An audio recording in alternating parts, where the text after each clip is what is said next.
కనుక Christmas season లో మనం ఉన్నాం. అనేకమైన క్రిస్మస్ సందేశాలు మనం వింటూ ఉన్నాం.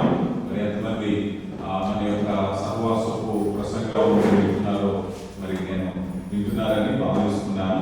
ఈరోజు మరొక అంశాన్ని మరి చదవబడిన మత్తయి సువార్త 1వ అధ్యాయం 18-21 వచనాల ఉన్న విషయాన్ని మనం ఆలోచన చేసేటప్పుడు ముఖ్యంగా క్రిస్మస్ పర్వదినాలలో అనేక ఆత్మీయ ఫలాల గురించి మనం నేర్చుకుంటున్నాం. మన గత పాఠంలో నిరీక్షణ గురించి నేర్చుకున్నాం, అలాగే శాంతి గురించి నేర్చుకున్నాం. ఇప్పుడు ఈరోజు ప్రేమ గురించి తెలుసుకోబోతున్నాం. క్రిస్మస్ లో ప్రేమ అనే అంశాన్ని గురించి ఈరోజు నేర్చుకోబోతున్నాం.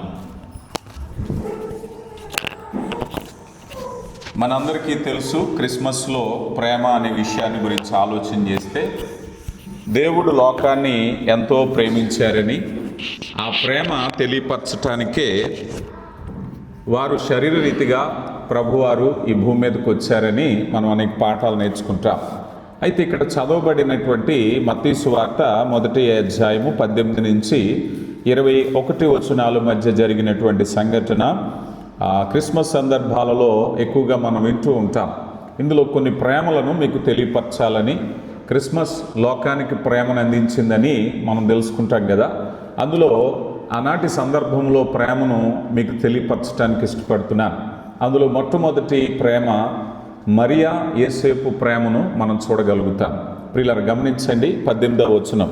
యేసుక్రీస్తు జనన విధం ఎట్లనగా ఆయన తల్లి అయిన మరియా యేసేపునకు ప్రదానము చేయబడిన తర్వాత వరేకము కాకమునుపు ఆమె పరిశుద్ధాత్మ వలన గర్భవతిగా ఉండెను. ఇక్కడ మనం చూస్తే వారు ప్రదానము చేయబడిన తరువాత వారు వివాహం చేసుకోవటానికి పెద్దలు అంగీకరించారు, ఒకరినొకరు ఇష్టపడ్డారు, కుటుంబము అంగీకరించింది. అంటే ఈ మాటను మనం శ్రద్ధగా గమనించినట్లయితే వివాహానికి ముందు యవనస్తులు వారి నిర్ణయాలు ఎలా ఉంటాయి అనంటే, సాధారణంగా ఆ పురుషుని మీద స్త్రీకి, ఆ స్త్రీ మీద పురుషునికి అత్యధికమైనటువంటి ప్రేమతో వివాహబంధంగా జత కట్టబడటానికి అవకాశం ఉంటుంది. అయితే ఈ మాట నేను ఇక్కడ ఎందుకు చెప్తున్నాను అనంటే, అన్ని వివాహాలు అలాగే జరుగుతాయా అనంటే, ఈ రోజుల్లో కొన్ని వివాహాలు ఆర్థికమైన వ్యవహారాలతో ముడిపడిన వివాహాలు ఉంటున్నాయి. అవును కదా. ఆస్తులు, లేకపోతే వ్యాపార, సామాజిక ఇలాంటి కారణాలను బట్టి వివాహాలు కుదుర్చుకున్న వాళ్ళని కూడా ఈ లోకంలో చాలా వరకు చూస్తూ ఉన్నాం. ఎందుకంటే ఆస్తి కోసమో, సామాజిక వ్యవహారాల కోసమో, లేకపోతే ఇంకేమైనా కారణాలను బట్టి వివాహం చేసుకునే వాళ్ళని కూడా మనం చూస్తున్నాం. కానీ కేవలము ప్రేమ ఆధారిత వివాహాలు ప్రస్తుతం చాలా తక్కువగా ఉంటున్నాయి. ప్రేమే కారణంగా వివాహాలు జరగటం అనేది కదా కామన్గా ఇవి సొసైటీలో మనం చూస్తూ ఉంటాం. అయితే ఇక్కడ వీరిరువురి విషయంలో కూడా ప్రేమే ఆధారమైన వివాహం అని చెప్పటానికి అవకాశం ఉంది. ఎందుకు ఆ మాట చెప్పుకుంటున్నాం అన్నట్లయితే, ఇక్కడ యేసేపు విన్నటువంటి ఆ సందర్భాన్ని బట్టి ఈ 18వ వచనంలో 2వ భాగంలో ఆమె పరిశుద్ధాత్మ వలన గర్భవతిగా ఉండెను అన్నారు. ప్రదానం చేయబడింది, వివాహం జరగాలి. ప్రదానానికి, వివాహానికి, వివాహం చేసుకోబోయేటటువంటి ఆ వ్యక్తికి వచ్చిన సమాచారం ఏమిటంటే, నువ్వు ఎవరినైతే వివాహం చేసుకోబోతున్నావో ఆమె గర్భవతిగా ఉన్నది. ఇది సాధారణంగా సమాజంలో ఏ పురుషుడికైనా కూడా విపరీతమైన వేదన కలిగించేటటువంటి అంశం. తను చేసుకోబోయేటటువంటి స్త్రీ తన వలన కాకుండా గర్భము ధరించింది అన్నప్పుడు తన ఆలోచనలు ఎలా ఉంటాయో మనం చూడగలం. అందుకే వాస్తవానికి ప్రేమ తొందరపడదు, ప్రేమ నిదానించేది, ప్రేమ సమస్త దోషాలని కప్పేదని కొరింథీయులకు రాయబడిన 1వ పత్రిక 13వ అధ్యాయంలో మనం నేర్చుకుంటాం. ఇప్పుడు ప్రేమ కలిగిన వాడు గనక ఏం చేస్తున్నాడయ్యా అంటే 19వ వచనంలో అంటున్నారు, ఆమె భర్త అయిన యేసేపు నీతిమంతుడై ఉండి ఆమెను అవమానపరచనొల్లక రహస్యముగా ఆమెను విడనాడనుద్దేశించెను అన్నారు. ఇక్కడ యేసేపు తన ముందు కొన్ని ఎంపికలు ఉన్నాయి, కొన్ని ఆప్షన్స్ ఉన్నాయి. ఏం చేయగలడు అన్నప్పుడు ఆ ఆప్షన్స్ అన్ని చూసినప్పుడు మొట్టమొదటిగా సాధారణంగా మనుషులు రీతిగా మనం ఆలోచన చేస్తే యేసేపు పక్షంగా ఆలోచించినప్పుడు మనకు వచ్చే మాట ఏమిటంటే, నన్ను తను మోసగించింది, నా నమ్మకాన్ని నా ప్రేమను తను మోసగించింది అని చెప్పటానికి అవకాశం ఉంది. కానీ యేసేపు ఎవరట? అతడు నీతిమంతుడై ఉండెను గనుక అన్నారు. బైబిల్ ఆ సాక్ష్యం ఇచ్చింది. అందుకే అలాంటి వాడు గనుకే లోకరక్షకునికి భూమి మీద సంరక్షకుడైనటువంటి తండ్రి బాధ్యత ఎందుకు అప్పగించబడిందంటే, యేసేపులో విధేయతే, యేసేపులో నీతిమంతుడు. ఆ సాక్ష్యం ఉండబట్టే దేవుడు ఒక దైవ కార్యాన్ని వారికి అప్పగించారు. అంటే మరియా ఆ తరంలో తన సమాన వయస్కులందరికంటే కూడా ప్రభు వలన దయ పొందింది. ఆమె ఎంత విధేయత కలిగి ఉంటే ఆ బాధ్యత తనకు అప్పగించబడుతుంది. అలా యేసేపు కూడా. ఇప్పుడు యేసేపు మరియల ప్రేమ గురించి మనం మాట్లాడుకుంటున్నప్పుడు, మరియ విషయంలో యేసేపు ఎలా ఉండాలి? ఇంతగా ప్రేమించాను, ఎందుకనంటే ఇదంతా ఊరువాడా తెలిసిన విషయము, వివాహము కుదిరింది, వివాహం కోసం సిద్ధంగా ఉన్నాం, ఇప్పుడు ఏం చెప్పాలి, సమాజంలో నేను ఎలా తలెత్తుకోవాలి, రకరకాల కారణాలు వస్తాయి. కానీ యేసేపులో ఉండేటువంటి గొప్పతనం ఏమిటయ్యా అంటే, అందుకే యేసేపు యొక్క గొప్పతనాన్ని మనం ఆలోచన చేస్తే, యేసేపుకు దేవుడు ఎందుకు ఈ బాధ్యతను ఇచ్చారు అన్నప్పుడు, మన సొసైటీలో ఇప్పుడు ప్రస్తుతం మనం చూస్తూ ఉన్నాం, చాలా వరకు ప్రేమలు, ఆ ప్రేమ తాలూకా వ్యవహారాల్లో ఎలా ఉంటున్నాయంటే, వారు చావటమో చంపటమో అనేటువంటి విషయాలు మనం చూస్తూ ఉన్నాం.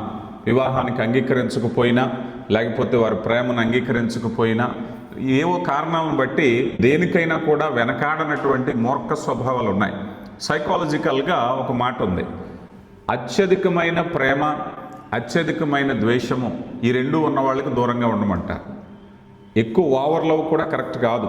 ఎందుకంటే అత్యధికమైన ప్రేమను ఎక్కడైతే చెప్తామో, ఆ అత్యధికమైన ప్రేమకు తదానుగుణమైనటువంటి ఆ రెస్పాన్స్ రాకపోతే వాళ్ళలో కోపం, ఉగ్రత అనేది బయటకు వస్తూ ఉంటుంది. అందుకని ద్వేషించే వారితో ఎంత ప్రమాదమో, ఎక్కువ ప్రేమ పెంచుకున్న వారితో కూడా అంతే ప్రమాదం. అందుకే వాళ్ళని ఎక్కువగా ప్రేమించే వాళ్ళకి దూరంగా ఉండండి అని చెప్తారు సైకాలజికల్గా. ఎనివే, యేసేపు విషయంలో మనం ఆలోచన చేస్తే, యేసేపు తను ప్రేమించాడు, కానీ వాస్తవానికి సైకాలజికల్గా ఎక్కువగా ప్రేమించిన వారు నష్టాన్ని కలిగిస్తారని చెప్పిన యథార్థమైన ప్రేమ ఎలాంటిదంటే, యథార్థమైన ప్రేమ అపకారము తలపెట్టదు కదా. నిజమైనటువంటి ప్రేమకు ఉండే గుణం ఏమిటంటే, నిజమైన ప్రేమ అపకారం ఎట్టి పరిస్థితుల్లో కూడా తలపెట్టదు. ఇక్కడ యేసేపు అంత ఆవేశంలో కూడా తను ప్రేమించాడు మరియను అని ఎలా చెప్పగలం? తన ప్రేమలో యథార్థత ఉంది గనక తను నష్టపడినట్టు అనిపించినప్పటికీ కూడా మరియకు నష్టాన్ని కల్పించాలని అనుకోవట్లేదు. ఏం చేయాలనుకుంటున్నాడు? కనుక ఆమెను అవమానపరచనొల్లక తన ముందు ఆప్షన్ ఉంది. ఏం చేయాలి? ఇప్పుడు నేరం తన మీద ఎందుకు వేసుకోవాలి? చాలామంది చేసే పనిదే. నేరం నా మీద నేను ఎందుకు వేసుకోవాలి?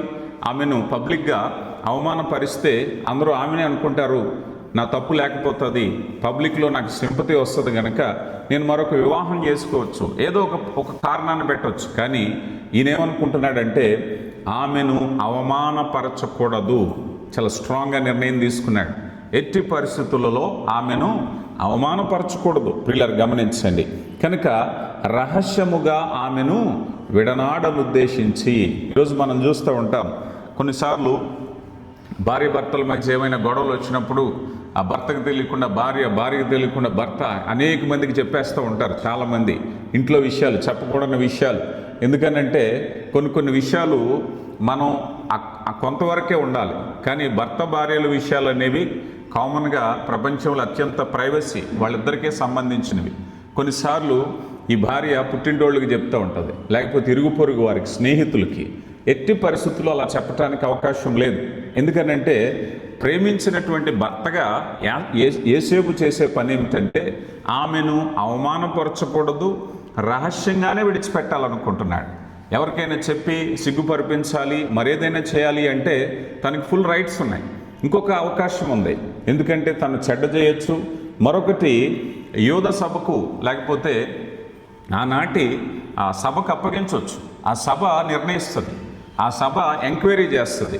ఆ ఎంక్వైరీ చేసి ఎంక్వైరీ రిపోర్ట్లో ఆమెను చెడ్డగా చేస్తుంది. ఒకవేళ ఆ రోజుల్లో ఉండేటువంటి ధర్మశాస్త్ర చట్ట ప్రకారంగా ఆమె వ్యభిచార కారణమని నిరూపించబడితే ఆమెను రాళ్లతో కొట్టి చంపటానికి ఖచ్చితమైనటువంటి ఎవిడెన్స్ ఉంది. అంటే తను స్వయంగా తను శిక్షించకపోయినా న్యాయస్థానానికి అప్పగిస్తే న్యాయస్థానం ద్వారా కూడా తను శిక్షించబడవచ్చు. ఇది మరొక ఆప్షన్. ఇక్కడ అనేక ఆప్షన్స్ ఉన్నాయి. తను ఏమైనా చేయటానికి రైట్ ఉంది. కానీ తను ఎంచుకున్న మార్గం ఏమిటంటే ద ఫస్ట్ థింగ్, తనను అవమానపరచకూడదు అనుకున్నాడు. రెండవది, రహస్యంగా విడిచిపెట్టాలి అనుకున్నాడు. అనుకున్న సమయంలో ఇక్కడ మనం చూసినట్లయితే ఇక మూడవ ఎంపిక వచ్చింది. మూడవ ఎంపిక ఏమిటయ్యా అంటే ఇదే చాలా స్ట్రాంగ్.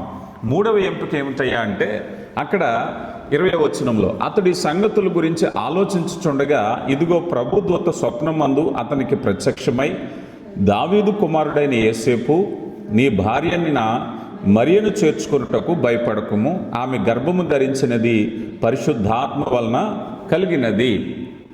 థర్డ్ ఆప్షన్ ఏమిటంటే ఇప్పుడు ఇదిగో నీ భార్యను చేర్చుకోవటానికి నువ్వు భయపడవద్దు, నువ్వు ఆమెను చేర్చుకోవాలి, ఆ భారాన్ని నువ్వు నడిపించాలి. ఇప్పుడు మూడో ఆప్షన్ వచ్చింది. మనం అనుకున్నాం మొదటిగా రహస్యంగా విడిచిపెట్టాలి అనుకున్నాడు, లేదా సెకండ్ ఆప్షన్లో ఆమెను బహిరంగంగా శిక్షించటానికి తనకి రైట్ ఉంది. ఇప్పుడు మూడో ఆప్షన్ వచ్చింది, అది దేవుని యొద్ద నుంచి వచ్చింది. ఇప్పుడు యోసేపు ఏమెంచుకోవాలి? ఇక్కడే నిజమైనటువంటి ప్రేమ ఏంటో తెలిసేది. వాస్తవానికి దీన్ని అర్థం చేసుకోవాలంటే యోసేపు మరియను ప్రేమించాడు. యోసేపు మరియను ప్రేమించటం కంటే ఎక్కువ యోసేపు దేవుణ్ణి ప్రేమించాడు. దేవుని ప్రేమించాడు కనుకే ఇప్పుడు ఏం చేస్తున్నాడు? ఇప్పుడు వాస్తవానికి లేదు ప్రభువా, నువ్వెన్ని చెప్పినా నాకు అనవసరం, ఎందుకనంటే నేను ఎంతగానో ప్రేమించాను, నేను ఎన్నో కలలు కన్నాను, అవన్నీ కూడా వృధా అయిపోతున్నాయి అని చెప్పడానికి అవకాశం ఉంటుంది. కానీ యోసేపుకి ఇప్పుడు ప్రయారిటీలో ఫస్ట్ ప్లేస్ ఎవరున్నారంటే దేవుడే ఉన్నాడు. కనుక వాక్యం వినే బిడ్డలారా, మీలో ఎప్పుడైనా నీ హృదయంలో ఎవరుండాలి అంటే ఒక భార్యగా నీ భర్త, నీ భర్తగా నీ భార్య కంటే మొదట దేవుని స్థానంలో ఉంటే దేవుని ప్రేమ ఉన్నటువంటి స్త్రీ భర్తను ప్రేమించగలుగుతుంది. దేవుని ప్రేమ కలిగిన పురుషుడు భార్యను ప్రేమించగలుగుతాడు.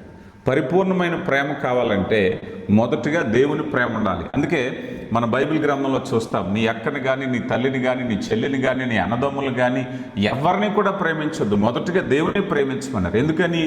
దేవుని ప్రేమ కలిగిన వారు ఏం చేస్తారంటే ఆర్డర్ కరెక్ట్గా ఉంటుంది కదా. కొన్నిసార్లు మనం ఏం చేస్తామంటే చాలామంది చూస్తూ ఉంటారు, దేవుని కంటే మనుషులను ఎక్కువగా ప్రేమిస్తూ ఉంటారు. ఎప్పుడైనా మీరు గమనించారా? దీన్ని అర్థం చేసుకోవాలంటే ఒక వ్యక్తి భార్యను అమితంగా ప్రేమించి తల్లిదండ్రులు మర్చిపోతూ ఉంటాడు, భార్యను అమితంగా ప్రేమించి తోబుట్టువులు మర్చిపోతా, అంటే ఆర్డర్ మిస్ అయిపోయింది. నీ మనసులో ఆర్డర్ సరిగా ఉండాలి అంటే ఫస్ట్ ప్లేస్ దేవునికి ఇచ్చేస్తే భార్యకి ఇచ్చే స్థానం భార్యకి, భర్తకి ఇచ్చే స్థానం భర్తకి, తోబుట్టువులకి, తల్లిదండ్రులకి ఎవరికి ఇచ్చే స్థానం ఆ స్థానం ఉండాలంటే ఫస్ట్ ప్లేస్ దేవునికి ఇవ్వాలి. అందుకని ఇప్పుడు యోసేపు ప్రేమించాడు. ఎంతవరకు ప్రేమించాడు అని అంటే తాను వివాహం చేసుకుని నిజంగా సంతోషంగా ఉండాలనుకున్నాడు. కానీ ఎప్పుడైతే తన గర్భవతి అని తెలిసిందో తనను ప్రేమ అయితే మనసులో ఉంది, కానీ దగ్గరికి చేర్చుకోవటానికి ధైర్యం లేదు. దగ్గరికి చేర్చుకోవటానికి కానీ, కలిసి ఉండడానికి కానీ, వివాహం చేసుకోవటానికి కానీ నిర్ణయం అయితే వెనక్కి తీసేసుకున్నాడు. వెనక్కి తీసుకుని ఇక నేను ప్రేమించకూడదు, ఇంకేమాత్రం కూడా దూరంగా ఉండాలని నిర్ణయించుకున్నాడు. కానీ దేవుని మాట ఎప్పుడైతే వచ్చిందో, దేవుని ప్రేమ ఎప్పుడైతే వచ్చిందో చేర్చుకోవటానికి అంగీకరిస్తున్నాడు. అంటే ఇప్పుడు యోసేపు హృదయంలో ఫస్ట్ ప్లేస్ ఎవరయ్యా అంటే దేవునికి ఇచ్చాడు. కనుక ప్రియులారా, మన జీవితంలో ఎవరైనా సరే, స్నేహితులైనా, ప్రేమికులైనా, మరొకలైనా, ఎవరైనా సరే అధిక ప్రేమ ఎవరి మీద ఉండాలి అంటే మొదటి ప్రేమ దేవుని మీద ఉండాలి. అందుకే బ్యాలెన్స్ ఉండదు. కొంతమంది వ్యక్తుల మీద అధికమైన ప్రేమ, కొంతమంది తల్లిదండ్రులు చూడండి, తల్లిదండ్రులు ఇదిగో ఆ పెద్దోడిని అధికంగా ప్రేమించి చిన్నోడిని మర్చిపోతూ ఉంటారు, లేకపోతే చిన్నోడిని అధికంగా ప్రేమించి పెద్దోడిని మర్చిపోతూ ఉంటారు, కూతుర్ని ప్రేమించి కొడుకుని మర్చిపోతూ ఉంటారు. ఇది ఇన్బ్యాలెన్స్. కారణం ఎందుకు జరుగుతుంది ఇలాగనంటే దేవునికి ఇచ్చే స్థానం దేవునికి ఇవ్వకపోతే ఇంబ్యాలెన్స్ జరుగుతుంది. అందుకని ఎప్పుడైతే నీ ప్రేమలో, నీ హృదయంలో మొదటి స్థానాన్ని దేవునికి ఇస్తావో అందరినీ సమానంగా ప్రేమించేటటువంటి మనస్సు దేవునికి ఇస్తారు, ఆయన నడిపిస్తారు. అలాగే ఇక్కడ యోసేపు జీవితంలో మనం చూసినట్లయితే యోసేపు మరియ ప్రేమలో ఆ ప్రేమను కలిసి ఉండేలాగా బలపరిచింది ఏమిటంటే దేవుని ప్రేమ. తన ప్రేమ ఉంది, యోసేపు ప్రేమ. ఎంతవరకు ప్రేమించగలిగాడు అని అంటే వివాహం కలిసి సంతోషంగా ఉండాలని. ఎప్పుడైతే వార్త విన్నాడో తన యొక్క నిర్ణయాలన్నీ విత్డ్రా చేసేసుకున్నాడు. తన నిర్ణయాలన్నీ వెనక్కి తీసుకుని ఇక అవమానపరచకూడదు, అధికంగా ప్రేమించాను కానీ నేను కలిసి ఉండలేను అనుకున్నాడు. కానీ దేవుని ప్రేమ ఎప్పుడైతే తనలోకి వచ్చిందో తన భార్యను చేర్చుకోవటానికి, ప్రేమించటానికి సిద్ధపడ్డాడు. చూడండి, కొరింథీయులకు రాయబడినటువంటి మొదటి పత్రిక 13వ అధ్యాయము ప్రేమను గురించి తెలియపరుస్తూ, కొరింథీయులకు రాయబడినటువంటి మొదటి పత్రిక 13వ అధ్యాయము 7వ వచనంలో అంటున్నారు, అన్నిటినీ తాళును, అన్నిటినీ నమ్మును, అన్నిటినీ నిరీక్షించును, అన్నిటినీ ఓర్చును, ప్రేమ శాశ్వత కాలముండును. ఏం చేస్తున్నట్టండి? ప్రేమ అన్నిటినీ తాళును, అన్నిటినీ నమ్మును, అన్నిటినీ నిరీక్షించును, అన్నిటినీ ఓర్చును. కనుక ఎప్పుడైతే ప్రేమ కలిగి ఉంటామో అన్నిటినీ తాళటానికి, నిరీక్షించటానికి సిద్ధంగా ఉంటుంది. అలాగా యేసేపు ప్రేమ బంధము ఈ యొక్క క్రిస్మస్ సందర్భంలో ఒక పాఠాన్ని మనం నేర్చుకోగలుగుతున్నాం. ఇక రెండవ ప్రేమ ఏమిటంటే యేసు ప్రభు మీద మరియకి తల్లికి ఉన్నటువంటి ప్రేమ అనేది మనం చూడొచ్చు. ఈ ప్రేమ ఎలాంటిదయ్యా అంటే లూకాసు వార్తలోకి వద్దాం. లూకాసు వార్త 2వ అధ్యాయము, లూకాసు వార్త 2వ అధ్యాయము 6-7 వచనాలు. వారు అక్కడ ఉన్నప్పుడు ఆమె ప్రసవ దినములు నిండెను గనుక తన తొలిచూలు కుమారుని కని పొత్తిగుడ్డలతో చుట్టి సత్రములో వారికి స్థలము లేనందున ఆయనను పశువుల తొట్టెలో పరుండబెట్టెను అన్నారు. సాధారణంగా స్త్రీల విషయంలో వారు ఆ బిడ్డను జన్మించినప్పుడు వారు కలిగిన వేదనంతా మర్చిపోయి, అంటే స్త్రీ జీవితంలో చాలా ప్రాధాన్యత ఉండేటువంటిదిగా ఈ యొక్క సందర్భాన్ని మనం చూస్తాం. వారి బిడ్డ కలిగినప్పుడు ఆ తల్లి కలిగేటటువంటి ఆనందం. కానీ ఈ తల్లికి ఉండేటువంటి ప్రత్యేకత ఏమిటయ్యా అంటే కొన్ని విషయాలు ఆ తల్లికి తెలుసు. ఎలాంటి విషయాలు తెలుసు ఆ తల్లికి అని అంటే, తన కలగబోయేటటువంటి కుమారుడి యొక్క శ్రమ, తన కలగబోయే కుమారుడి యొక్క భవిష్యత్తు ఏమై ఉండబోతుందో ఇవన్నీ తెలుసు.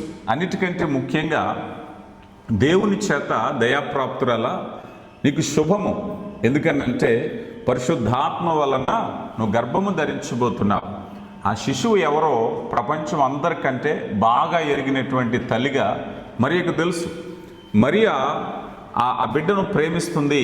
ఆ బిడ్డ రావటానికి దైవిక కారణం తెలిసిన వ్యక్తిగా. అందుకే మనం 19వ వచనం చూస్తే 2వ అధ్యాయంలోనే 19వ వచనంలో అంటారు, అయితే మరియా ఆ మాటలన్నీ తన హృదయములో తలపోసుకొనుచు భద్రము చేసుకొనుచున్నది అన్నారు. ఆ మాటలు తలపోసుకొనుచు, దీన్ని కొన్ని తర్జుమాల్లో ఏమన్నారంటే నిధిగా నిక్షిప్తం చేస్తూ ఆ మాటలన్నీ భద్రం చేసుకుంటుంది. మరియతో చెప్పబడినటువంటి మాటలన్నీ తన హృదయంలో నిధిగా నిక్షిప్తం చేసుకుంటుంది. కొన్ని తర్జుమాలలో ధ్యానించుకుంటుంది. ఎప్పటి నుంచి గాబ్రియేలు దూత మరియకు కనిపించి చెప్పినప్పటి నుంచి కూడా ఆ మాటలన్నీ తలపోసుకుంటుంది. ఆ మాటల పర్యవసానంలో ఆమె ఏం చేస్తుందయ్యా అంటే, ఆమె కష్టపడుతున్న విమర్శకు, కష్టానికి కొన్నిసార్లు మనం చూస్తాం.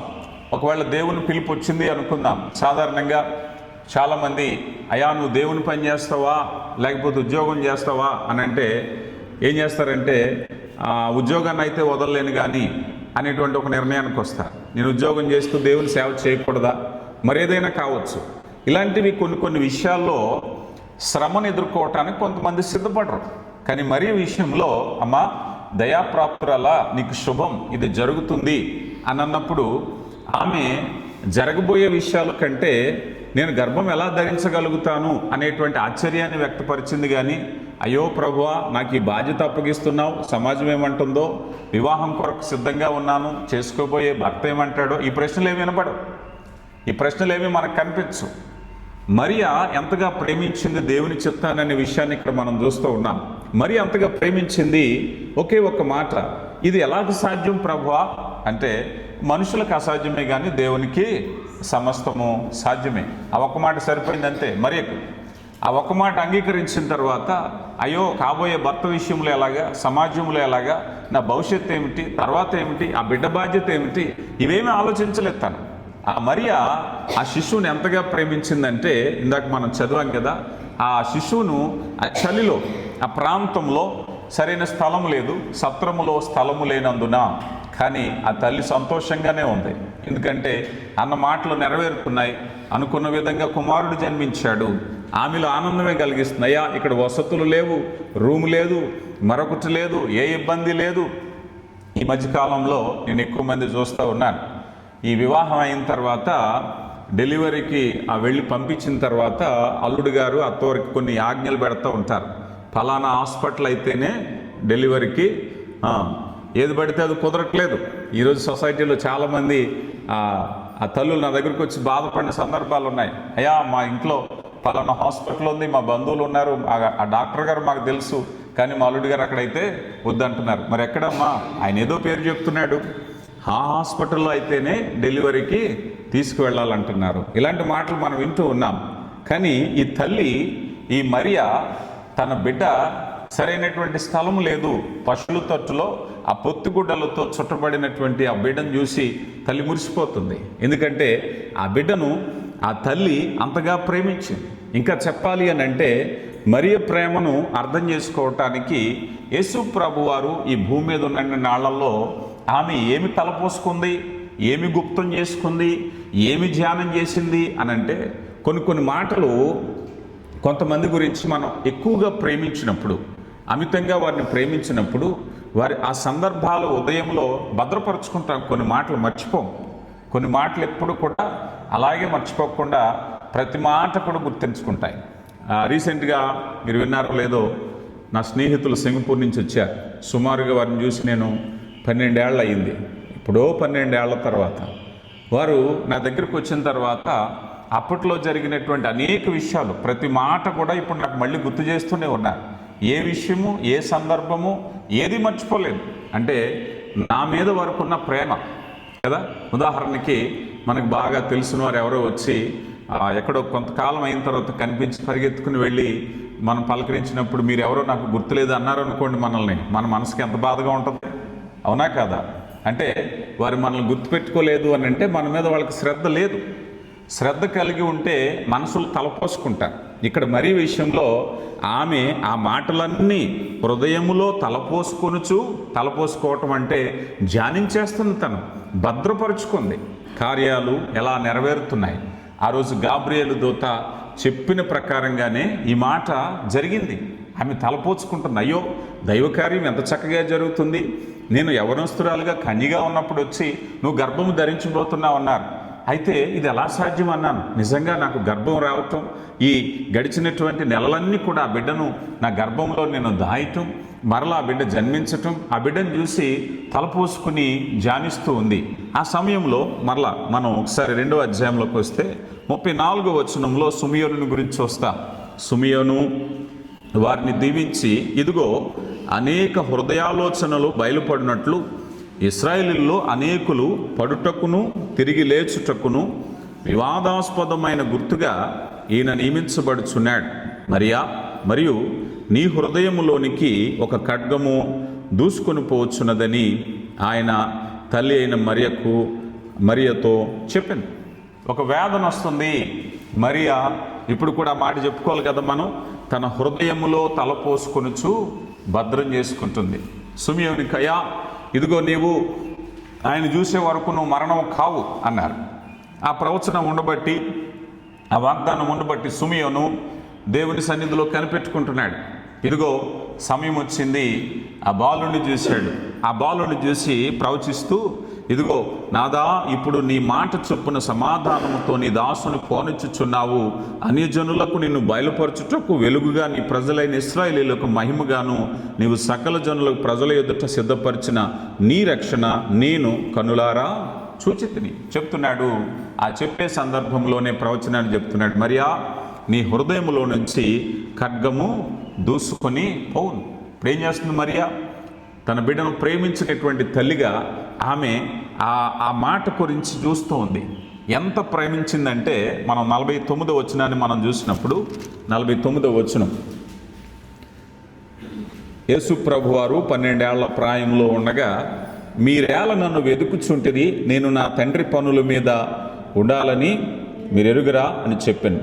అయితే ఈ పై వచనాల్లో మనం చూసినప్పుడు ఆయన తను మిక్కిలి ఆశ్చర్యపడి ఆయన తల్లి, కుమారుడా, మమ్మల్ని ఎందుకు ఇలాగ చేసేతివి? ఇదిగో నీ తండ్రియు నేనును దుఃఖము పడుచు నిన్ను వెతుకుచుంటిమి. వెతుకుతున్నాడు, వారు వెతుకుతున్నారు. ఆయన కనబడకపోయేసరికి తల్లి ఏం చేస్తుందట? దుఃఖపడుతుందట. తనను గురించి కనులారా చూసేటటువంటి ఆ కన్నులు కొద్దిసేపు కనబడకపోతే కంగారు పడిపోతుంది, దుఃఖపడిపోతుంది. ఏ తల్లికైనా బిడ్డ మీద కామన్గా ప్రేమ ఉంటుంది. కానీ ఈ తల్లి విషయంలో దైవికమైనటువంటి నిర్ణయాలు అమలు అనేటువంటి ప్రేమ కూడా తలపోసుకుంటూ ఉంది. ఇలాగా తన జీవితంలో మనం చూసినప్పుడు మరలా కానా వివాహంలో ఈ తల్లి బిడ్డలు మనకి మళ్ళీ కనిపిస్తారు కదా. కానా వివాహంలో ఇక్కడ ఈ సందర్భం వచ్చాక సుమారుగా 12 ఏళ్ల ప్రాయం ఉంటుంది. ఆ తర్వాత కొంతవరకు గ్యాప్ ఉంటుంది. తర్వాత మధ్యలో ఏం జరిగిందో ఆ రికార్డు మనకి సువార్తల్లో కనిపించదు. కానీ తర్వాత మరలా ఈ తల్లి బిడ్డలు ఎక్కడ కనిపిస్తున్నారు? కానా వివాహంలో కనిపించారు. కానా వివాహంలో కనిపించినప్పుడు ఆ కానా వివాహంలో అక్కడ అయిపోతే ప్రభు దగ్గరికి వెళ్ళి చెప్పినప్పుడు, అమ్మా నా సమయం ఇంకా రాలేదు. అక్కడ పనివారితో చెప్తుంది, ఆయన మీతో చెప్పున్నది చేయుడి. ఎందుకంటే బహుశా అక్కడ ఉన్న వాళ్ళకి తెలియకపోవచ్చు యేసు ప్రభు గొప్పతనం ఏమిటో.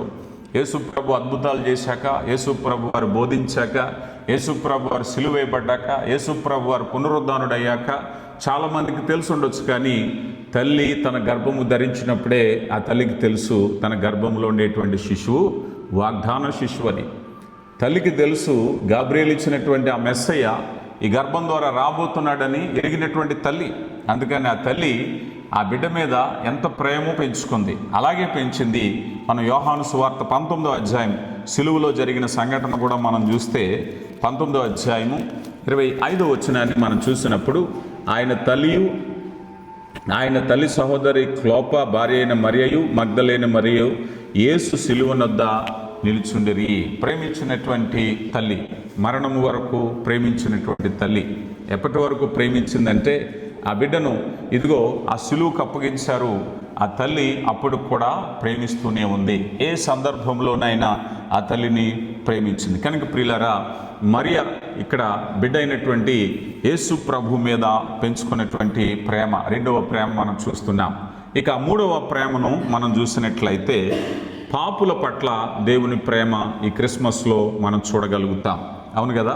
పాపుల పట్ల దేవుని ప్రేమ చూడండి. మత్తయి సువార్త 1వ అధ్యాయము 21వ వచనాన్ని మనం చూస్తే, మత్తయి సువార్త 1వ అధ్యాయం 21. ఆమె యొక్క కుమారుని కనును తన ప్రజలను వారి పాపముల నుండి ఆయనే రక్షించను గనుక ఆయనకి యేసు అని పేరు పెట్టెదవు అనెను. పిల్లరా, ఈ మాట కూడా మనం చూసినట్లయితే ఇక్కడ పాపుల పట్ల దేవుని ప్రేమ అనేది కనిపించారు. ఒక ప్రశ్న, యేసు ప్రభు వారు భూమి మీదకి శరీర రీతిగా ఎందుకు వచ్చారు? అసలు క్రిస్మస్ అనేది ఎందుకు జరుగుతుంది? క్రిస్మస్ ఎందుకు జరుపుకుంటున్నామంటే ఓన్లీ రీజన్, దాని వెనక అర్థం ఏమిటంటే దేవుడు మానవాళిని ప్రేమించారు కనుక. దేవుడు మానవాళిని ప్రేమించారు కనుక ఈ ప్రేమ క్రియారూపకమై ఎలా తెలుస్తుంది? ఈరోజు లోకంలో చాలా ప్రేమలు ఉన్నాయి కదా. మాటలు కోటలు దాటే ప్రేమలు ఉంటాయి, అవునా కదా చెప్పండి. మాటలు కోటలు దాటే ప్రేమ, నీకోసం నా ప్రాణం ఇచ్చేస్తానన్న మాటలు ఉంటాయి. కానీ పని వచ్చినప్పుడు మాటలన్నీ నీటి మాటలు అయిపోతూ ఉంటాయి. దేవుడు కూడా యోహాను సువార్త 3:16లో మనం ఎక్కువ చదువుతాం, దేవుడు లోకమును ఎంతో ప్రేమించెను. ఈ మాట ఒకటే చెప్పి వదిలేస్తే ఆ మాటకు అర్థం లేదు. బైబిల్లో ఈ మాటకు అర్థం ఎప్పుడు వచ్చింది? ఆ మాట కార్యరూపం దాల్చింది. దేవుడు లోకమును ఎంతో ప్రేమించను. ఎంత ప్రేమించావయ్యా, ఎలా తెలుస్తుంది అని అంటే రోమిలకు రాయబడిన పత్రిక 5వ అధ్యాయంలో అంటారు కదా, మనం ఎక్కువ పాపములో ఉండగానే క్రీస్తు యుక్త కాలంలో మన కొరకు చనిపోయాను కదా. యేసు ప్రభు వారు భూమి మీదకి రావటానికి గల కారణం ఏమిటంటే చెడిపోయిన మానవుడు, పడిపోయిన మానవుడు మరలా పరిశుద్ధుడు అవ్వాలి అంటే, మరలా దేవుని చేరుకోవాలంటే సామర్థ్యం లేనివాడిగా ఉన్నాడు గనక ఆ మానవునికి సహాయం చేయటానికి, దారి చూపించటానికే ఆయన పరలోకం నుంచి శరీరీతిగా భూమి మీదకి వచ్చారు. అందుకని క్రిస్మస్లో ప్రేమ ఏమిటయ్యా అంటే పాపుల పట్ల దేవునికి ఉన్న ప్రేమ. యేసు ప్రభు వారు ఈ భూమి మీద పరిచర్య చేసేటప్పుడు ఆయన పాపులతో సుంకర్లతో కలిసి భోజనం చేసేటప్పుడు, అయ్యా నువ్వు వారితో కలిసి చేస్తున్నావు, నువ్వు పాపాత్ముడు మరొకట అంటే ఆయన చెప్పే మాట ఏమిటంటే రోగుల కొరకే వైద్యుడు, నశించిన దానిని వెదకి రక్షించటానికి మనుష్య కుమారుడు లోకానికి వచ్చారు. క్రయధనముగా తన ప్రాణం పెట్టడానికి వచ్చారు కదా. నా అంతట నేనే ప్రాణం పెట్టుచున్నాను. యోహాను సువార్త 10వ అధ్యాయంలో నిజమైన స్నేహితుడు తన స్నేహితుని కొరకు ప్రాణము పెట్టును. యోహాను గారు అంటున్నారు, బాప్తిస్మిచ్చి యోహాను యేసుప్రభుని చూసి, ఇదిగో లోక పాపములను మోసుకొని పోవు దేవుని గొర్రెపిల్ల.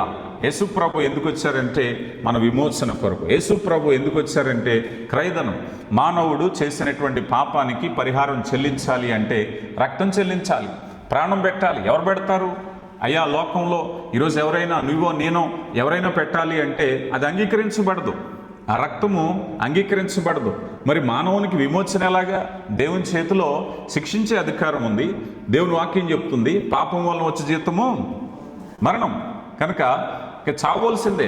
అలాంటి సమయంలో దేవుడు లోకాన్ని ప్రేమించారని చెప్పటానికి, అయ్యా మీ పాప భారం తొలగించేదిగా లేదు గనక ఇదిగో ఆయనే ఈ భూమి మీదకి, తన కుమారుడు ఈ భూమి మీదకి వచ్చారు. నీ నిమిత్తము నా నిమిత్తము పరిహారము చెల్లించటానికి.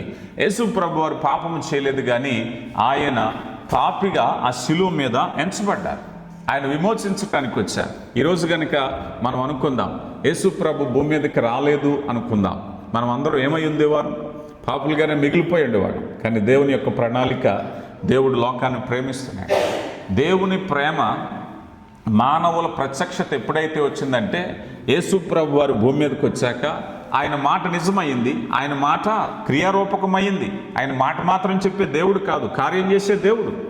ఎంతటి కార్యమయ్యా అంటే సమస్త మానవాళి అందరి కొరకు ఒక గొప్ప కార్యము. అదే యేసు ప్రభు వారు శరీరీతిగా భూమి మీదకి రావటం. అందుకని యేసు ప్రభు వారు శరీరీతిగా భూమి మీదకి వచ్చారని ప్రపంచం అంతా ఈరోజు అంగీకరిస్తున్నారు, సెలబ్రేట్ చేసుకుంటున్నారు. క్రిస్మస్ సంతోషమే. కానీ ఆ క్రిస్మస్లో జరిగేటువంటి అద్భుతమైనటువంటి కార్యం ఏమిటయ్యా అంటే, రాకకు గల కారణము ఆయన సమస్త మానవాళిని, నిన్ను నన్ను అందరినీ ప్రేమిస్తున్నారు. విమోచించటానికే వచ్చారు, పరిహారం చెల్లించటానికే వచ్చారు, సిలువ వేయబడ్డానికే వచ్చారు కదా. చాలామంది అంటారు, దేవుడైతే సిలువ ఎందుకు ఇవ్వబడ్డారు? సిలువ మీద ఉన్నప్పుడు ఆయన మేకులు తొలగించుకోలేకపోయారా? ఏవో మాటలు మాట్లాడతారు. కానీ ఆయన వచ్చిందే సిలువ వేయబడ్డానికి. చూడండి, ఇప్పుడు మనం చదువం లోకాసు వార్త 2వ అధ్యాయంలో సుమియోన్ అంటున్నాడు, అమ్మా నీ హృదయంలో నుంచి ఖడ్గము దూసుకొని పోవును. సిలువను గూర్చిన ప్రవచనం అది. ఆయన పుట్టినప్పుడే చెప్పారు, ఇప్పుడు కదా చెప్పటం. అమ్మా ఆయన సిలువ వేయబడ్డానికే వచ్చారు. యెషయా గ్రంథం 700 సంవత్సరాలకు పూర్వమే ఏమని చెప్తున్నారు? ఆయన పొందిన దెబ్బల చేత మీకు స్వస్థత కలుగుచున్నది కదా. ఆయన గాయపడడానికి వచ్చారు, సిలువ వేయబడ్డానికి వచ్చారు, మనలందరినీ కూడా విమోచించటానికి వచ్చారు. అందుకని దేవుని ప్రేమ మనల్ని నడిపించేది. చూడండి, రోమీలకు రాయబడిన పత్రిక 8వ అధ్యాయము, రోమీలకు రాయబడిన పత్రిక 8వ అధ్యాయము 38వ వచనం చూస్తే, మరణమైనను జీవమైనను దూతలైనను ప్రధానులైనను ఉన్నవైనను రాబోవైనను అధికారులైనను ఎత్తైనను లోతైనను సృజించబడిన మరి ఏదైనను మనము ప్రభువైన యేసుక్రీస్తునందలి దేవుని ప్రేమ నుండి మనలను ఎడబాప నేరవని రూఢిగా నమ్ముచున్నాను. కనుక ప్రియులరా, ఇప్పుడు చూసారా, యేసు ప్రభు వారు లోకానికి ఎందుకు వచ్చారంటే, మనము దేవునితో కలిసి ఉండడానికి ఎన్నో అడ్డంకులు ఉన్నాయి. ఏం అడ్డంకులు ఉన్నాయి? అపవాది పాపం అనే అడ్డంకును కలగజేశాడు, అపవాది మరణం అనే అడ్డంకును కలగజేశాడు, అపవాది అవిధేయత అజ్ఞానం అనే అడ్డంకులు కలగజేశాడు. కానీ యేసు ప్రభు వారు వచ్చి ఏం చేశాడట? అవన్నీ తొలగించేశారట. అందుకే అంటున్నారు కదా, ఇదిగో మరణమైనా సరే తొలగిపోద్ది. ఇప్పుడు దేవుని ప్రేమలో మనల్ని దూరం చేయటానికి అపవాది చాలా ప్రయత్నాలు చేస్తున్నాడు. అజ్ఞానాన్ని నింపాడు, అవిధేయత నింపాడు, దేవుని సన్నిధి నుంచి మానవుడు దూరంగా వెళ్ళిపోయాడు. యెషయా గ్రంథం 59వ అధ్యాయం మొదటి 2 వచనాల్లో మనకి ఆయనకి అపరాధములు అడ్డుగోడవలే ఉన్నాయన్నారు. దేవునితో కలుసుకోవడానికి అవకాశం లేదు. అయితే అలాంటి సమయంలో దేవుడే ప్రేమ చూపించకపోతే, యేసు ప్రభు వారి భూమి మీదకి రాకపోతే ఆ అంతరాల ఉండిపోయేది. కానీ ఆయన వచ్చి విధురూపకమైన ఆజ్ఞలన్నీ తొలగించేశాడు, దేవునితో మానవుణ్ణి సమాధానపరిచారు. ఇదే ప్రేమ. దేవుడే గనక కార్యము చేయకపోతే మానవుడు దేవుణ్ణి ఎప్పటికీ కలుసుకోలేడు. ఎందుకంటే మానవునికి ఆ శక్తి లేదు.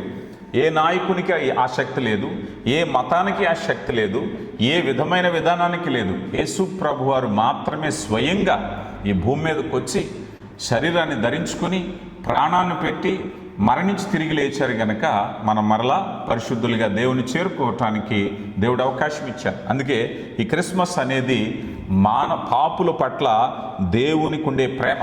అందుకే అంటున్నారు కదా, నేను మరలా వచ్చి మిమ్మల్ని తీసుకుని వెళ్ళినట్లు నేను వెళుచున్నాను. యేసు ప్రభు వారు ఎందుకు వచ్చారు అంటే పడిపోయిన మానవుణ్ణి లేవనెత్తటానికి. అందుకే చాలాసార్లు అనుకుంటాం, ఎప్పుడైనా ఒక గోతిలో పడిపోయిన వ్యక్తిని, ఒక బావిలో పడిపోయిన వ్యక్తిని, ఒక లోయలో పడిపోయిన వ్యక్తిని పైనుంచి చెప్పటం సులువే, అవునంటారా కాదంటారా? అదిగదిగో పక్కన కొమ్మగా పడుతుంది, రాయి కనబడుతుంది, అలా పట్టుకో, ఒక మెట్టు పైకెక్కు, పైకి వచ్చాయి అని ఎన్ని థియరీస్ అయినా చెప్పొచ్చు. కానీ ఆ వ్యక్తి దగ్గరికే ఒక వ్యక్తి కిందకి వెళ్ళి ఆ వ్యక్తిని కౌగిలించుకుని నువ్వు భయపడకు, నేను పైకి తీసుకెళ్తున్నానని తీసుకురావటము గొప్ప. యేసు ప్రభు వారి యొక్క జనన ఉద్దేశం అదే. సిద్ధాంతాలు ఉన్నాయి, గ్రంథాలు ఉన్నాయి, బోధలు ఉన్నాయి, చాలా ఉన్నాయి. కానీ యేసు ప్రభు వారు అది కాదు. స్వయంగా ఆయనే వచ్చి మానవునికి మాదిరి చూపించి మార్గాన్ని చూపించటానికి యేసు ప్రభు వారు ఇచ్చారు. అదే పాపుల పట్ల దేవునికి ఉన్న ప్రేమ ఈ క్రిస్మస్. ఇక చివరిగా 4వదిగా మనం చూసినట్లయితే క్రిస్మస్లో ఒకరి పట్ల ఒకరికి ఉన్నటువంటి ప్రేమ. క్రిస్మస్లో ఒకరి పట్ల ఒకరికి ఉన్న ప్రేమ. అందుకే వాస్తవానికి లోకము విభజింపబడింది. ఎప్పటి నుంచి విభజింపబడింది అని అంటే, ఎప్పుడైతే అవిధేయత వచ్చిందో, అపవాదికి నచ్చని పదం ఏంటో తెలుసా? ఐక్యత. దేవునికి ఇష్టమైంది ఐక్యత. 133వ కీర్తనలో చక్కని మాట చూస్తాం, సహోదరులు ఐక్యత కలిగి ఉండుట ఎంత మేలు, ఎంత మనోహరమని. దేవునికి ఇష్టమైంది అక్కడ. అందుకే ఎక్కడ 2-3 నా నామమున కూడుదురో వారి మధ్య నేను ఉంటాను అన్నారు. అంటే ఐక్యత దేవునికి ఇష్టమైంది. కానీ అపవాది బ్రేక్ ద రిలేషన్స్ అన్ని బ్రేక్ చేయటమే. మనం చూస్తే మొట్టమొదటిగా ఏదెను వనంలో వీరికి అబద్ధపు మాటలు చెప్పి దేవుని యొద్ద నుంచి అవ్వను ఆదామును బయటకు వెళ్ళగొట్టించాడు. అంటే రిలేషన్ బ్రేక్ అయిపోయింది. మరలా కయ్యేను ఏబేలు అన్న తమ్ముని చంపేశాడు. Break the relation. అన్నీ కూడా అపవాది చేసే పనులు ఏమిటంటే రిలేషన్స్ బ్రేక్ చేయటమే. అలాంటి స్థితిలో యేసు ప్రభు వారు లోకంలోకి వచ్చి చెప్పే మాట ఏమిటయ్యా అంటే, ఇదిగో ఒక మాట చెప్తున్నారు, అయ్యా ఇదిగో ఒకరి పట్ల ఒకరు ప్రేమ కలిగి ఉండండి. యేసు ప్రభు బోధల్లో మనం చూస్తే విభజింపబడటానికి, దూరం అవటానికి అవకాశం లేని బోధే చేశాడు ఆయన. అయ్యా నన్ను హింసిస్తున్నాడు, అయితే ప్రేమించు. అయ్యా నన్ను హింసిస్తున్నాడు, అయితే ప్రార్థించు. అయ్యా నన్ను హింసిస్తున్నాడు, భోజనం పెట్టు. నేను హింసించే వారి కొరకు ప్రార్థన చెయ్యి. ఐక్యత కలిగి ఉండండి. అందుకే యోహాను పత్రికలో అంటున్నారు, కనిపించని సహోదరుని ప్రేమించలేని నువ్వు కనిపించని దేవుణ్ణి ప్రేమించలేవు. కనుక దేవుణ్ణి ప్రేమించాలి అంటే సాటి మనిషిని ప్రేమించడం నేర్చుకో. యేసు ప్రభు దగ్గరికి వచ్చి ఒక ఆయన అడుగుతున్నాడు, అయ్యా ధర్మశాస్త్రంలో చాలా ఆజ్ఞలు ఉన్నాయి కదా, ఏ ఆజ్ఞ పరిపూర్ణమైంది? నీ పూర్ణ హృదయంతో, నీ పూర్ణ ఆత్మతో, నీ పూర్ణ బలంతో నీ తండ్రి అయినటువంటి దేవుని సేవించాలి అని అంతటితో ఆపలేదు. నిన్ను వల్లే నీ పొరుగు వారిని ప్రేమించాలి. ఒక డైరెక్షన్ దేవునితో, మరో డైరెక్షన్ సాటి మానవునితో. ఒక డైరెక్షన్ ఉంటే అవ్వదు. ఈరోజు చాలామంది పరిశైల భక్తి ఉంటుంది. ఎందుకంటే మాకు ప్రార్థన తెలుసు, వాక్యమే, మేము తప్పు చెయ్యం, పాపం చెయ్యం, బైబిల్లోనే ఉంటాం, వాక్యమే ధ్యానిస్తాం, ప్రార్థనే, ఇంకా రెండో పని లేదు. ఇతరులను ప్రేమించగలుగుతున్నావా? వీటితో పాటు ఇతరులు ప్రేమించకపోతే నువ్వు ఎంత చేసినా నీ భక్తి వృధా. నిన్ను వలే నీ పొరుగువాన్ని ప్రేమించు. చూడండి, యోహాను గారు రాసినటువంటి మొదటి పత్రిక 4వ అధ్యాయము 10వ వచనాన్ని మనం చూస్తే, యోహాను గారు రాసిన మొదటి పత్రిక 4వ అధ్యాయము 10వ వచనం ఇలా చెప్పబడుతుంది, మనము దేవుని ప్రేమించుతామని కాదు కానీ తానే మనలను ప్రేమించి మన పాపములకు ప్రాయశ్చిత్తముగా ఉండుటకు తన కుమారుని పంపెను. ఇందులో ప్రేమయున్నది. ప్రియులరా, దేవుడు మనలను ఇలాగూ ప్రేమించని ఎడల మనం ఒకరినొకడు ప్రేమింపబద్ధులమై ఉన్నాము. చూడండి, కనుక ఇప్పుడు ఏం చేయాలట? ఒకరినొకరు ప్రేమించాలి. మనం ఒకరినొకరు ప్రేమించటం. ప్రభు వారు ఒక ప్రార్థన చేస్తారు, తండ్రి మీరు నాతోనూ నేను మీతోనూ ఏకమై ఉండులాగున వీరు మనతో ఏకమై ఉండులాగు నేను ప్రార్థించటలేదు కానీ. అంటే చూడండి, తండ్రి కుమారుడు ఏకమై ఎలాగైతే ఉన్నారో ఆ తండ్రి కుమారు ఏకత్వంలో మనం కూడా ఏకత్వమై ఉండాలని ఆ కేవలం ప్రార్థన సరిపోదంటున్నారు. ఇంకేమో ఉండాలట? తండ్రితో కుమారుడు, కుమారుడితో మనము, మనతో పాటు అందరము వాక్యము ద్వారా వీరందరూ ఏకమై ఉండులాగున నేను ప్రార్థన చేస్తున్నాను కదా. విభేదింపబడిన చోట దేవునితో ఎంత కలవాలన్నా ఆ ఫౌండేషన్ సరిగా ఉండదు. ఫౌండేషన్ సరిగా ఉండాలి అంటే ఇతరులతో కూడా, కొంతమంది సంఘానికి వచ్చి నాకు ఎవరి సంబంధం లేదండి, నేను దేవుని కోసం వస్తున్నాను, దేవుని కోసమే ప్రార్థన చేస్తున్నానంటే కుదరదట. ఇది ఐక్యత కలిగి ఉండాలి కదా. నేను చాలాసార్లు చెప్పాను. ఒకసారి ఒక దేశంలో నేను వాక్యం చెప్పడానికి వెళ్ళాను. ఆ వాక్యం చెప్పిన తర్వాత అక్కడి నుంచి వేరే అపాయింట్మెంట్ ఉండి నేరుగా వెళ్ళిపోతుంటే అక్కడున్న దైవజనుడు నన్ను పిలిచాడు. ఎక్కడికి సార్ వెళ్ళిపోతున్నారు? అయ్యా, నాకు వేరే అపాయింట్మెంట్ ఉంది, మీరు క్షమించాలి, మీరు ఇంకొక 10 నిమిషాలు ఉండాలి. అదేమిటండి, నాకు ఇచ్చిన పని అయిపోయింది కదా, వాక్యం చెప్పేశాను, ఇంక నేను వెళ్ళిపోవచ్చు కదా. నో, మా సిస్టమ్ ప్రకారంగా బోధించిన బోధకుడు మొదలుకొని ప్రతి ఒక్కరు కూడా ఆరాధన అయిన తర్వాత ఈ లాబీలో నుంచోవాలి, ఒకరినొకరు పలకరించుకోవాలి, ఒకరికొకరు షేక్ హ్యాండ్ ఇవ్వాలి, వాల్యూ టైం స్పెండ్ చేయాలి. ఇక్కడ ఒక 10 నిమిషాలు గడిపి మీరు వెళ్ళవలసిందే. అలా కాకుండా మేము దేవునికి ఆరాధన చేశాం, దేవుని మహిమపరిచాం, వాక్యాన్ని బోధించాం, వాక్యాన్ని విన్నాం, వెళ్ళిపోయామంటే ఐక్యత లేని చోట దేవుడు లేడు. కనుక ప్రియులారా, ఐక్యత కలిగి ఉండాలి. అందుకని వాక్యం ద్వారా మనం చూసినట్లయితే దేవుని కృపను బట్టి మనము హెచ్చరింపబడుతున్నటువంటి విషయం ఏమిటాయా అంటే, ఇందువల్ల నీ పొరుగు వారిని ప్రేమించాలి. యేసు ప్రభు వారు ఎందుకు వచ్చారు అంటే, ఈరోజు మతము, కులము, వర్గము, ప్రాంతాలు ఎన్ని విభేదాలు అయిపోయాయో. గలతీ పత్రికలో అంటున్నారు కదా, యూదుడని, గ్రీసు దేశస్థుడని, దాసుడని, యజమానుడని, స్త్రీ అని, పురుషుడని ఏ భేదము లేదు, క్రీస్తునందు అందరూ సమానమే. కొన్ని సమాజాల్లో స్త్రీల ఆధిక్యత ఉంది, కొన్ని సమాజాల్లో పురుషుల ఆధిక్యత ఉంది, కొన్ని సమాజంలో ఈ కులం వారు గొప్ప, కొన్ని సమాజంలో ఆ కులం వారు గొప్ప, అన్ని సమాజాల్లో డబ్బున్న వాళ్ళు గొప్ప, ప్రాంతీయ భేదాలు ఎన్నో రకాలు ఉన్నాయి. కానీ యేసు ప్రభులో మనకి ఇవ్వబడిన గొప్ప ధన్యత ఏమిటంటే అందరూ ఏకమై ఉండాలి. ఫిలోమోను పత్రికలో మనం చూసినట్లయితే, ఫిలోమోను పత్రికలో ఒనేసిము తప్పు చేసి ఎక్కడి నుంచో పారిపోయాడు. వాస్తవానికి ఒనేసిము ఫిలోమోన్ దగ్గర పనిచేసేటువంటి కార్మికుడు, ఒక బానిస. కానీ ఇప్పుడు క్రీస్తు ప్రభులోకి వచ్చాక అపోస్తుడైన పౌలు అంటాడు కదా, మునుపు నిష్ప్రయోజకుడే కానీ ఇప్పుడు క్రీస్తునందు నీకు ప్రయోజకుడు. ఇప్పుడు నీకు సహోదరుడు, ఒకప్పుడు పనివాడే కానీ ఇప్పుడు ఎవరిప్పుడు బ్రదర్. ఇప్పుడు ఒకప్పుడు పాలేరు కానీ ఇప్పుడు ఎవరట సహోదరుడు అయిపోయాడు, పాలేరు కాస్తానే. ఒకప్పుడు పాలేరు అంతరం ఉండేది, ఇప్పుడు క్రీస్తు ప్రభులోకి వచ్చాక అంతరం ఏమీ లేదు. సాటి మనిషిని మనిషిగా ప్రేమించాలి. అందుకే వివిధ రకాల కులాలు, వివిధ రకాల మతాలు, వివిధ రకాల ప్రాంతాలు, ఎవరైనా క్రీస్తులోకి వచ్చాక అందరూ సమానమే, ఏమాత్రం వ్యత్యాసం లేదు. క్రీస్తు ప్రభు ఈ భూమి మీదకి వచ్చింది ఐక్యతను తీసుకురావటానికి, ఏకత్వాన్ని తీసుకురావటానికి. అందుకే ఈ క్రిస్మస్ సందర్భంలో అద్భుతమైన సాక్ష్యం ఏమిటంటే, ఎక్కడో దూరం నుంచి వచ్చినటువంటి జ్ఞానులు వచ్చారు. సమాజంలో అణగారిన వర్గంగా ఉన్నటువంటి గొల్లల్ని కూడా దేవుడు పిలిచాడు. అందరూ సమానమే. జ్ఞానుల్ని, గొల్లల్ని ఏకం చేసింది క్రైస్తవ్యం కదా. అన్ని కులాలని ఏకం చేసింది ఈ క్రిస్మస్. క్రీస్తు ప్రభు రాక యొక్క ముఖ్య ఉద్దేశం ఏమిటంటే, నువ్వు జ్ఞానమైనా, చదువుకున్నవాడివైనా, చదువుకొని కాకపోయినా, ధనమున్నా లేకపోయినా, ఎవరైనా అందరూ సమానమే. సమానత్వాన్ని, సామ్యవాదాన్ని బోధించేదే క్రిస్మస్, దేవుని కృప. అదేవిధంగా ఆదిమ సంఘంలో సామ్యవాదం కనిపిస్తుంది మనకి. వారి స్థిరస్థిర ఆస్తులన్నీ కూడా ఒకే చోట పెట్టుకుని ఈక్వల్గా బ్రతికేటటువంటి సామ్యవాద వ్యవస్థను కూడా ఆదిమ సంఘం నేర్పింది, ఈక్వాలిటీ. ఈరోజు వ్యత్యాసాలు మనం పెట్టుకుంటున్నామేమో, కానీ దేవుడు అంతరంగాలు తొలగించాలనుకుంటున్నాడు. సాటి మనిషిని మనిషిగా ప్రేమించాలనుకో. ఎక్కడైతే దేవుని ప్రేమ ఉందో అక్కడ ఐక్యత ఉంటుంది. కుటుంబాలు దేవుని ప్రేమ చేత నిలబెట్టబడాలి, సంఘము దేవుని ప్రేమ చేత నిలబెట్టబడాలి. రాష్ట్రాలు, ప్రాంతాలు, దేశాలు ఐక్యతలోనికి రావాలి అంటే క్రీస్తు ప్రభు బోధ ముఖ్యమైనది. అందుకని క్రిస్మస్ పర్వదినంలో ఏకత్వాన్ని మనం చూస్తున్నాం. కనుక ప్రియులారా, 4 విషయాలు మనం నేర్చుకున్నాం. ఒకటి, క్రిస్మస్ అనేటువంటిది మరియా యేసేపుల ప్రేమ.